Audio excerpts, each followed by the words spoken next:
Hey students, so as you are currently all heading off to university this month, I thought it would be a really good time to sit down and talk to you about homesickness, what to do if you feel homesick, does everybody feel homesick, and just a few home comforts that I like to take with me to cope with homesickness whilst at university. So what is homesickness? Well, chances are at some point in your life you're going to get homesick, whether that's because you're heading to university, you're moving house, even people get homesick on holiday. So homesickness is very dependent about the type of person you are, and how you deal with it can really affect how you make relationships at university.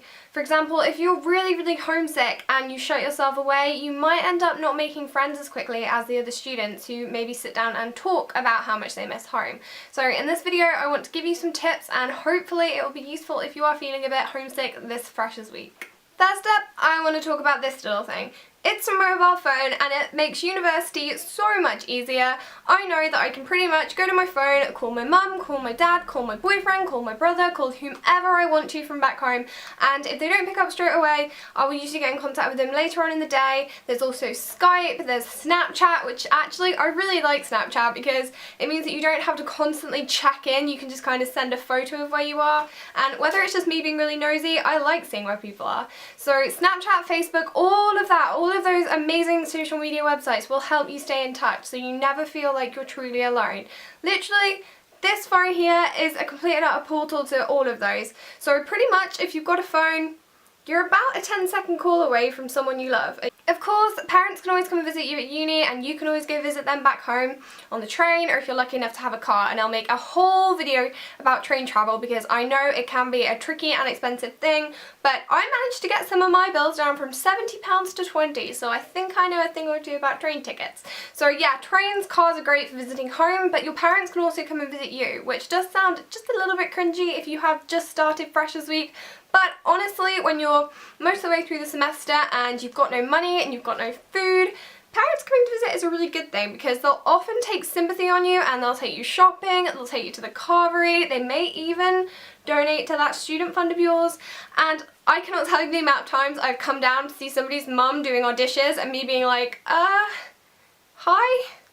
Thanks. So parents visiting you is not just a great catch up, they also take a lot of sympathy on their poor student children and will often help you out, and it will make you feel a lot more homely having your mum there in the kitchen.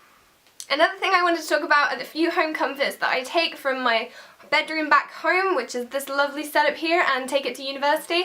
So I take my teddy bear. Oh yes, it is my teddy bear. It's really warm because you can put it in the microwave and then just cuddle it, and I am not ashamed. I'm 21 next month and I'm happy that I took my teddy bear to university. I also take a bunch of decor and just pictures and things like that to jazz up your room. If your room feels a lot more homely, I feel like you're more likely to settle in rather than sitting in like a white-walled cell.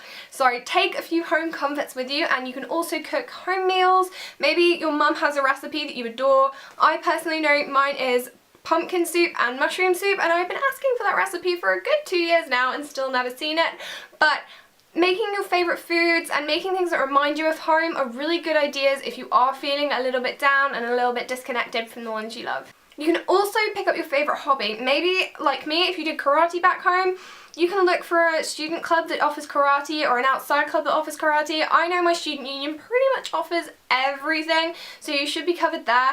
But definitely take up familiar hobbies. Don't be scared that no one's going to be interested in what you're interested in because, okay, admittedly, not that many people are into karate that I know. However, it's something that I'm passionate about, and I will find through that passion other people who are passionate about it. So definitely, again, break out of your comfort zone and do something that's familiar but in a new way, and that'll make university feel like a whole new experience, even though you are getting the same kind of comfort you did at home. You can also talk to someone, whether that be a newfound friend, someone from back home, or even a counsellor if you are feeling extremely sad. I do highly recommend that because I feel like some people don't always understand what you're going through if you have extreme homesickness. If you are just missing home a bit, or you have another friend who you kind of feels like on the same level as you, even if they're not, I definitely recommend sitting down and talking to them. We had frequent discussions about home when I first went to university. Admittedly, it was generally about how they pronounce words like bath and cup, but who knows. So just talking about home and talking about, you know, what's different and what's the same will also make you feel like a lot closer to it, and it'll remind you of the things you love, but it'll also remind you of the things you now love from going to that new place. For example, Back here where I live, we don't have chip spice, and I didn't know what chip spice was until I went to university. It is fantastic, by the way. If you do get to try it, but now when I'm back home, I actually really miss chip spice, and I really miss like the city that I live in.